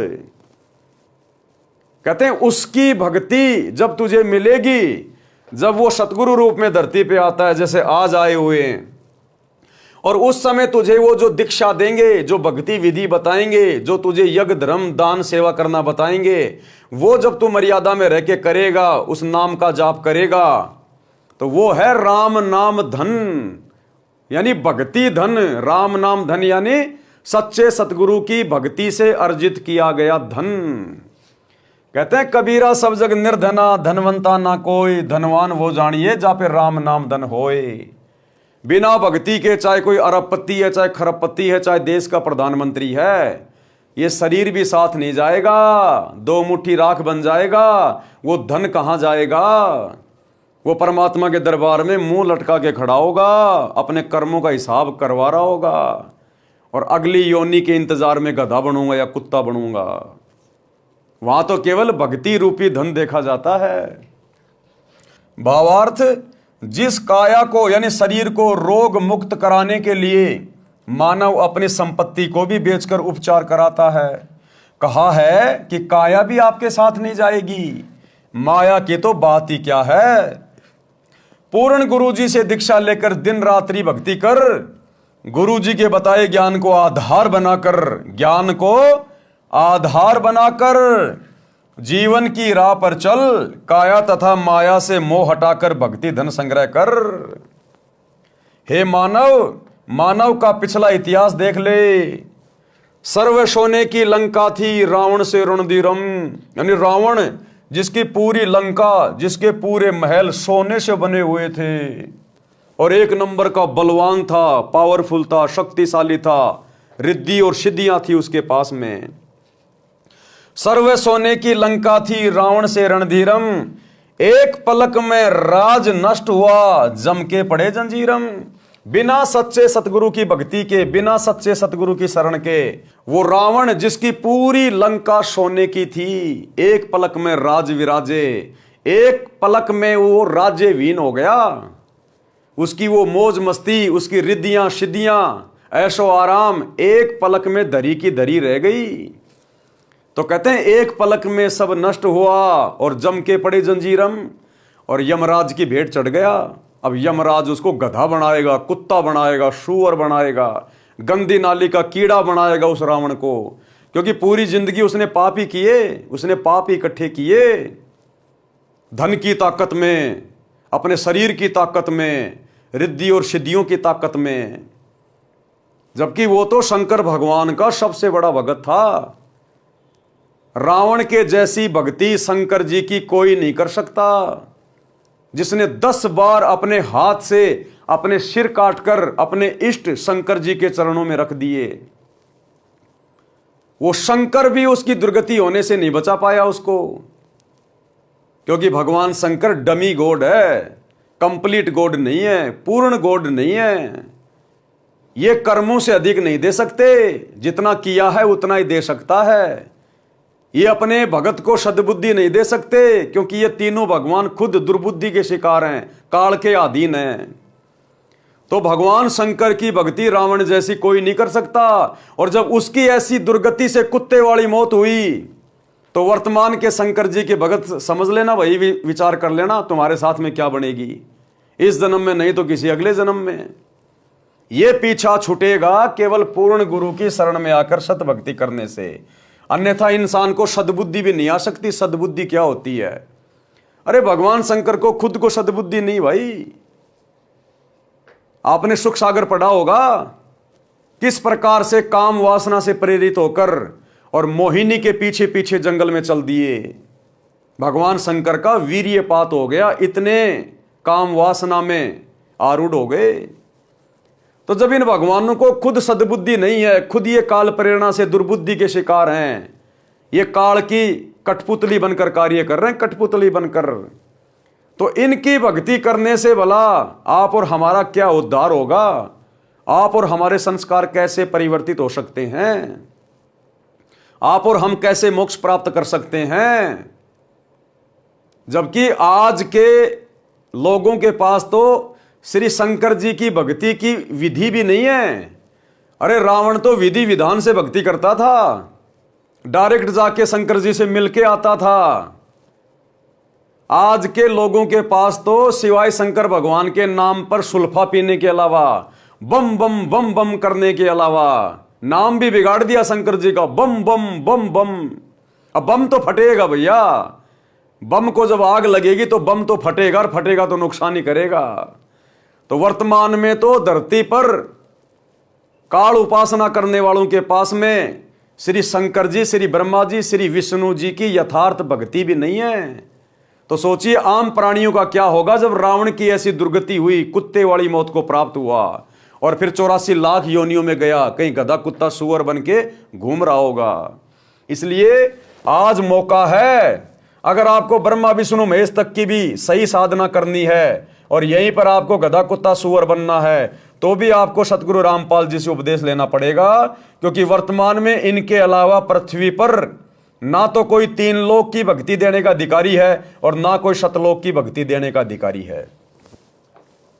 तो गुरुदेव कहते हैं सर्वे सोने की लंका थी, रावण से रणधीरम, एक पलक में राज नष्ट हुआ, जम के पड़े जंजीरम। गरीब भक्ति बिना क्या होत है, भ्रम रहा संसार, रति कंचन पाया नहीं रावण चलती बार। कि बिना भक्ति के ये पूरी दुनिया भ्रमणा में भटक रही है। वो रावण, उसके जैसी भक्ति तुम नहीं कर सकते। कहते हैं जाते समय मरते समय एक रति भर भी सोना लेके नहीं जा सका। तो फिर आजकल के युवा लड़के युवा लड़कियां बिना ज्ञान के हैं 5,000 रुपए का चांदी का ब्रासलेट बना लिया, दिन में 3 बार हला ला के दिखाएंगे दुनिया को। छोटी मोटी 1,000-2,000 की कोई कानों में पहन ली, या बहुत बड़ा कोई धनवान होगा तो आजकल जैसे सोशल मीडिया पे देखते हैं हम, 2-4 किलो सोना अपने गले में सर्पों की तरह लटका के घूमते रहते हैं, दिखाते रहते हैं। कहते हैं रावण की बिल्डिंग, रावण का महल 48 किलोमीटर ऊंचा था, 48 किलोमीटर ऊंचा। वो एक रत्ती भर भी नहीं लेके जा सका, पूरा का पूरा सोने का था वो, पूरा का पूरा सोने का। अब मन में शंका पैदा हो जाएगी, रावण का महल 48 किलोमीटर लंबा कैसे हो सकता है? भैया सतयुग में 100 से 150 फुट के व्यक्ति थे, 100 से लेकर 150 फुट के व्यक्ति। और आज आप सब देख रहे हैं दुनिया की सबसे ऊंची बिल्डिंग कहां है? आप सब बता दोगे, दुबई में है। क्या नाम है? बुर्ज खलीफा नाम है। कितनी ऊंची है? 1 किलोमीटर ऊंची है, 1 किलोमीटर ऊंची। और आज आदमी की हाइट कितनी है? एवरेज हाइट लेके चलते हैं 5.5 फुट। आज इंसान की हाइट है 5.5 फुट, और बिल्डिंग कितनी ऊंची बना दी आज? 1 किलोमीटर ऊंची। तो रावण की हाइट थी 150 फुट उस समय सतयुग में, सभी की 100 फुट 150 फुट। तो उनकी हाइट के हिसाब से 48 किलोमीटर की बिल्डिंग कोई ज्यादा ऊंची है क्या? जब आज का 5 फुट का इंसान और 1 किलोमीटर लंबी बिल्डिंग बना सकता है, तो 150 फुट के इंसान 48 किलोमीटर ऊंची बिल्डिंग बनाना उनके लिए कोई बड़ी बात नहीं है। और उस समय तो वैसे भी भक्ति की शक्ति से सारे काम होते थे, सिद्धियों से सारे काम होते थे, सिद्धियों से। आजकल हम लोग विज्ञान का सहारा लेके लिफ्ट लगा के ऊपर जाते हैं, रावण अपनी सिद्धि शक्ति से जाता था उड़ के। जिस प्रकार रावण ने 33 करोड़ देवी देवताओं के ऊपर हमला किया, अपनी पूरी राक्षस सेना को अपनी सिद्धि शक्ति से आसमान में उड़ा के लेके गया। तो भैया जब आपको ये सत्संग सुनने को मिलेंगे सतगुरु रामपाल जी के, तब आपको पीछे का इतिहास भी याद आएगा, आपको पता चलेगा। आजकल बस हम अपने आसपास किसी को 5 फुट का, 6 फुट का, ज्यादा ज्यादा कोई 7 फुट का एक आधा, हम सोच लेते हैं ओ हो दुनिया का सबसे लंबा आदमी। रावण के पैर की जूती भी बड़ी थी आज के 8 फुट के इंसान से। रावण के पैर की जूती की लंबाई भी आज के 10 फुट के इंसान से बड़ी थी। तो भैया भक्ति इतिहास को हम लोग भूल चुके हैं। सतगुरु रामपाल जी के सत्संग सुनना शुरू कर दीजिए। दाना दाना गिन रखा गुरुदेव ने, प्रमाणित हुआ भाई नहीं, प्रमाणित। तो कहते हैं आज के इंसान के पास तो है ही क्या, हद मार के किसी के पास में 2 किलो होगा, 3 किलो होगा। रावण की तो 48 किलोमीटर ऊंची बिल्डिंग पूरी सोने की थी, और वो सुई की नोक जितना भी मरने के बाद साथ नहीं लेकर जा सका। तुम किसके भरोसे बैठे हो? अगर वास्तव में कोई भक्ति धन है, असली कोई सोना है, असली चांदी है, तो सतगुरु रामपाल जी की भक्ति है, यही धन हमारे साथ जाएगा। भावार्थ, संत गरीबदास जी ने भी इसी बात का समर्थन किया है कि भक्ति बिना जीव को कोई लाभ नहीं होता। माया जोड़ने के लिए आजीवन भटकता रहता है। श्रीलंका के राजा रावण के पास अनंत धन, सोना आदि था, परंतु संसार त्याग कर जाते समय 1 ग्राम सोना भी साथ नहीं ले जा सका। सत भक्ति सत्य पुरुष की न करने से यमदूतों के द्वारा बेल यानी हथकड़ी बांधकर ऊपर यमराज के पास ले जाया गया, नरक में डाला गया। इसलिए हे मानव, अशुभ कर्मों से डर, सत्य भक्ति गुरु धारण करके कर, तब तेरा पीछा छूटेगा, नहीं तो दुर्गति दुर्गति है, यहां भी और शरीर छूटने के बाद ऊपर भी। शंका समाधान करते हुए परमेश्वर कबीर जी ने सत्संग में बताया कि आध्यात्मिक ज्ञान के न होने के कारण अच्छे व्यक्तियों से भी पाप हुए। जब उन्होंने सत्संग सुना तो सर्व अपराध त्याग कर भक्ति करके अपना कल्याण कराया है। परमात्मा कबीर जी ने बताया कि मेरे पास साधना के वे यथार्थ मंत्र हैं जो सर्व पापों को नष्ट कर देते हैं। यानी वो गणिका, वो वैश्या बहन जो अपने घर की छत पे बैठ के सत्संग सुन रही थी, परमात्मा उसी आत्मा को टारगेट कर रहे थे, क्योंकि मालिक जानी जान है, अंतर्यामी है, किस आत्मा को किस समय और किस तरह से अपने शरण में लेना है। तो परमेश्वर उस आत्मा को टारगेट करके सत्संग सुना रहे थे। तो क्या बोले परमात्मा कि परमात्मा कबीर जी ने बताया कि मेरे पास साधना के यथार्थ यानी सच्चे मंत्र हैं जो सभी पापों को नष्ट कर देते हैं और पुण्य बच जाते हैं। जैसे वर्तमान में वैज्ञानिकों ने ऐसी औषधि खोजी है जो खेती में डालने से घास व खरपतवार को नष्ट कर देती है, फसल सुरक्षित रहती है, ये मंत्र मैं अपने लोक से लेकर आया हूं। क्या कहा परमात्मा ने, कबीर जी ने, जो 650 साल पहले सतगुरु रूप में आए थे, कि भक्ति के ये सतमंत्र मैं अपने लोक यानी सतलोक से लेके आया हूं। सोहम शब्द हम जग में लाए, सार शब्द हम गुप्त छुपाए।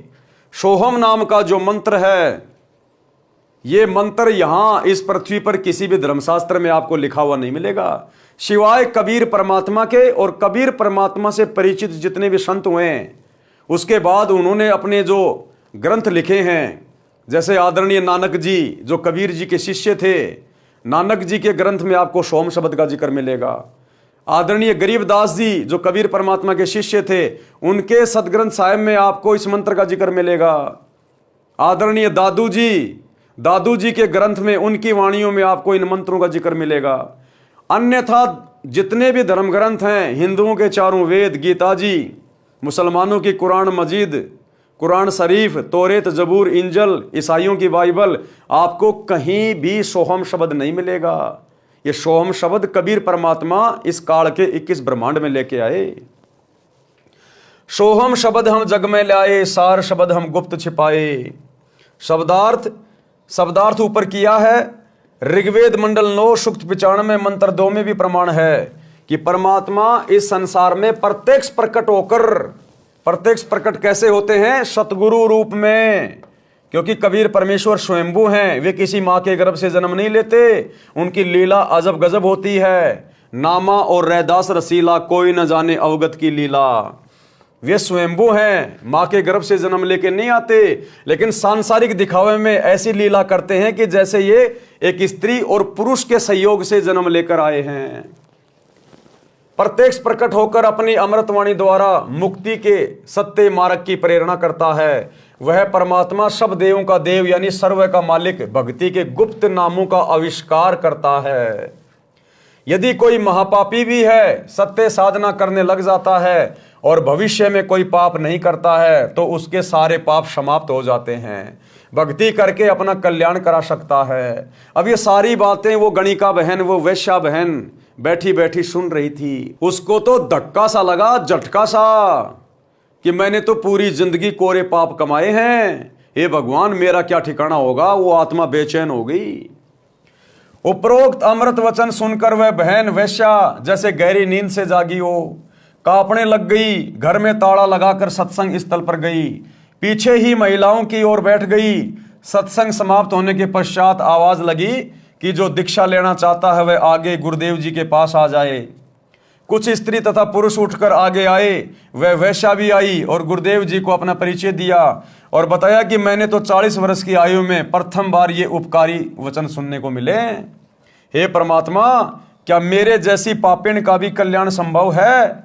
वैसे तो आप जी ने सर्व समाधान सत्संग में बता दिया, परंतु जब अपने घृणित जीवन की ओर झांकती हूं तो गलानी होती है तथा विश्वास नहीं हो रहा है कि मेरे जैसे अपराधी को क्षमा कर दिया जाएगा। परमेश्वर कबीर जी ने कहा कि कबीर, जब ही सतनाम हृदय धरो भयो पाप को नाश, और जैसे चिंगारी अग्नि की पड़े पुराने घास।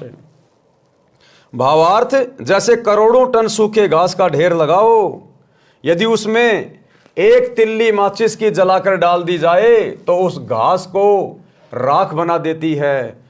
फिर हवा चलेगी जो उस राख को भी उड़ाकर ले जाएगी। काम तमाम हुआ।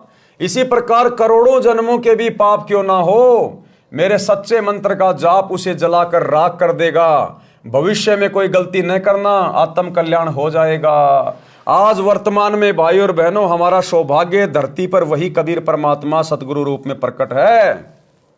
इसीलिए इनकी शरण में आने के बाद स्त्री या पुरुष ये जीवात्मा सुखी हो जाती है। उसके बिगड़ते बिगड़ते काम सुधरने लगते हैं। घर में जो आपत्तियां थी, जो बीमारियां थी, जो परेशानियां थी, सब स्वस्थ होने लगते हैं। क्यों? क्योंकि ये वो परमात्मा है, वो समर शक्ति है। इनसे उपदेश लेने के बाद हमारे जन्म जन्मांतरों के जो पाप कर्म है, कितनी बार हम जो है वो कसाई बन के जीव हत्या कर चुके हैं, अरबों खरबों जीवों को हम काट चुके हैं, मार चुके हैं, जिनका पहाड़ जैसा पाप कर्म बनता है। ना जाने हम कितने जन्मों में अपराधी रहे, डकैत रहे, चोर रहे, हम लोग ने वैश्यागमन किया, पता नहीं क्या क्या कुकर्म किए होते हैं। उन सभी पाप कर्मों को परमात्मा जलाकर भस्म कर देता है जब हम इनकी शरण में आ जाते हैं। हमें परमात्मा उन तमाम कुकर्मों से मुक्त कर देता है, जिस कारण से वो पाप कर्मों का वजन एकदम से हल्का हो जाता है। और आगे गुरुदेव सत्संग करके, पुस्तकें लिख के हमें ऐसा ज्ञान दे देते हैं, उस ज्ञान को सुनने के बाद हमें फिर कुकर्मों से डर लगने लगता है। हमें अपना भविष्य दिखाई देने लगता है कि अगर ये कुकर्म किया तो सतगुरु नाराज हो जाएगा, और सतगुरु नाराज हो गया तो फिर मुझे दंड भोगना पड़ेगा। बड़ी मुश्किल से तो बात बनी है, आगे कर्म नहीं बिगाड़ूंगा। तो आगे वो आत्मा ज्ञान समझकर, सतगुरु से डरकर, आत्म कल्याण के प्रति चिंतित होकर कोई भी ऐसा कुकर्म नहीं करेगा, नहीं करेगी, जिससे उसके कर्म बिगड़े, वो पाप का भागी बने। और पिछले सारे पाप कर्म सतगुरु अपनी समर्थता से, अपने आशीर्वाद से सूखे घास की तरह जलाकर भस्म कर देता है, जिस कारण महादुखी व्यक्ति भी तुरंत राहत प्राप्त करने लगता है। इसलिए भाइयों और बहनों, सतगुरु रामपाल जी परमेश्वर जी की शरण में आकर अपनी आत्मा का कल्याण करवाना अति आवश्यक है। ये मौका हमें फिर नहीं मिलेगा। यदि एक बार सतगुरु रामपाल जी भगवान के पावन चरण कमल इस पृथ्वी से चले गए, यानी जिस रूप में आज गुरुदेव भगवान धरती पे प्रकट हैं, जिस दिन अपनी लीला पूरी करके और अपने निज लोक सतलोक चले जाएंगे, उसके बाद भाई और बहनों फिर पाप कटने की उम्मीद मत करना किसी भी प्रकार की। या फिर सतगुरु के रहते सहते यदि हमारी टिकट कट गई, हमारी मृत्यु हो गई, हम चल बसे, तो फिर भी हमारे हाथ में कुछ नहीं लगेगा, फिर हम सीधे 84 लाख योनियों में जाएंगे। तो वर्तमान में गुरुदेव धरती पे प्रकट है, आप और हमारे को मनुष्य जन्म प्राप्त है। इससे अच्छा मौका भला और कब मिलेगा, क्या मिलेगा। इसलिए भाई और बहनों, आज मौका है, गुरुदेव भगवान धरती पे प्रकट हैं। ये गोल्डन चांस है, गोल्डन चांस। चारों युगों में केवल यही वो समय है जब आत्माएं अपना आत्म कल्याण करवा पाती हैं। सतयुग में भक्ति तो इंसान करता है, लेकिन यह सत भक्ति नसीब नहीं होती। द्वापर और त्रेता में भी इंसान भक्ति करता है, लेकिन यह सच्चे सतगुरु वाली भक्ति नसीब नहीं होती। और यदि हम सतगुरु की बात को सुन भी लेते हैं, मान भी लेते हैं, तो हमें सुख इतने होते हैं उन युगों में, हमारे पुण्यों के कारण हम सतगुरु की भक्ति को सीरियस नहीं लेते, जिस कारण से भी हमारा मोक्ष नहीं हो पाता। अब आ गया चौथा युग, कलयुग। हमारे जितने भी वो पुण्य कर्म थे हमने खा लिए, खर्च कर लिए, राजा महाराजा बन के, सेठ बन के। अब ये चौथा युग आ गया, कलयुग। हमारे पुण्य समाप्त, अब बच गए पाप कर्म। पाप कर्म से आएंगे दुख, परेशानियां, आपत्तियां। तब ये आत्मा रोती है, फिर ये जाती है मंदिर में, मस्जिद में, मेलों में, संतों के पास में। और काल ने जगह जगह नकली संत बैठा रखे, नकली संत ठग बैठा रखे, पाखंडी, शास्त्र विरुद्ध साधना बताने वाले लाखों, और एकमात्र सच्चे परमात्मा की सत भक्ति बताने वाले एकमात्र सतगुरु रामपाल जी भगवान। तो भाई इनकी शरण में वही आ पाएगा जो पूर्व जन्मों का संस्कारी होगा। परमात्मा कहते हैं सकल पदार्थ है जग माही, कर्म हीन नर पावत नाई, भाग्य बिना नर पावत नाई। तो भाई अरबों खरबों की जनसंख्या में से कोई भाग्यवान आत्मा होगी जो सतगुरु के सत्संग सुनकर इनकी शरण में आकर और इस काल के भयंकर जाल से अपना पीछा छुड़वाएगी। तो वर्तमान में मौका है, आपको मनुष्य जन्म प्राप्त है और सतगुरु धरती पर प्रकट है सत भक्ति लेकर। भयंकर दाव है, भयंकर दाव। ये कोई योग या संयोग नहीं है। वर्तमान में आप जितने भी भाई बहन हैं पृथ्वी पर, स्त्री या पुरुष जितने भी हैं, 7 अरब या 8 अरब, ये बड़े सौभाग्य से मनुष्य जन्म प्राप्त हुआ है। सभी आत्माओं के पुण्य बहुत भयंकर हैं, तभी तो सतगुरु के समकालीन आप और हमारे को जन्म मिला है। नहीं तो हमारे दादा परदादा चले गए, उनके दादा परदादा चले गए, सतगुरु के दर्शन भी नहीं कर पाए।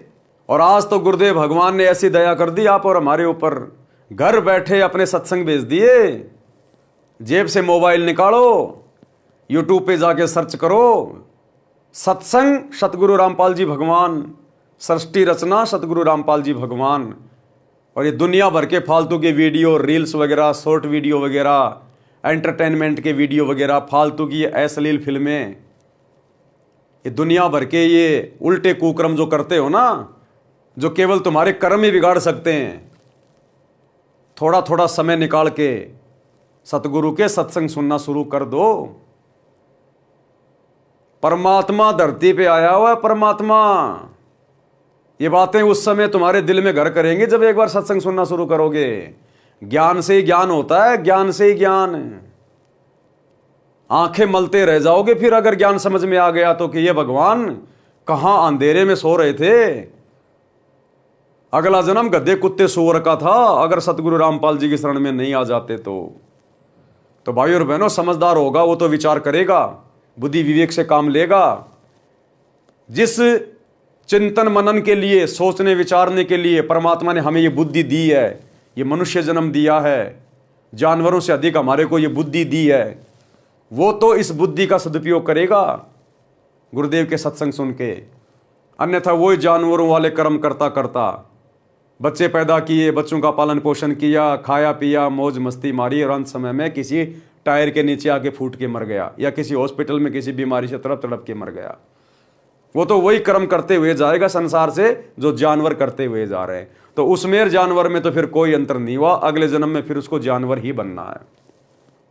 लेकिन यदि आप समझदार हैं तो गुरुदेव के सत्संग सुनना शुरू कर दें और अपने इस अनमोल मनुष्य जन्म को, जो यहाँ की किसी भी संपत्ति से जिसको तोला नहीं जा सकता, इतना कीमती है ये।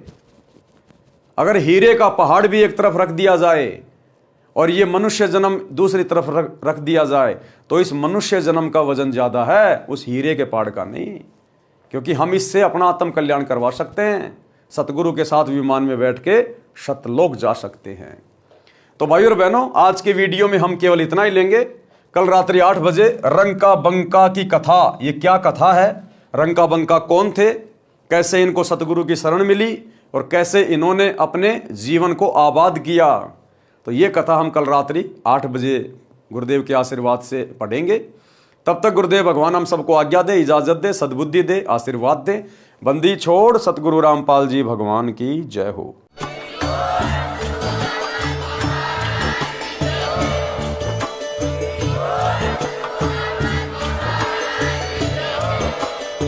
भाई जो गुरु बचन पे डट के, कट गे फंद 84 के, कट गे फंद 84 के, कट गे फंद 84 के। भाई जो गुरु बचन पे डट के, कट गे फंद 84 के, कट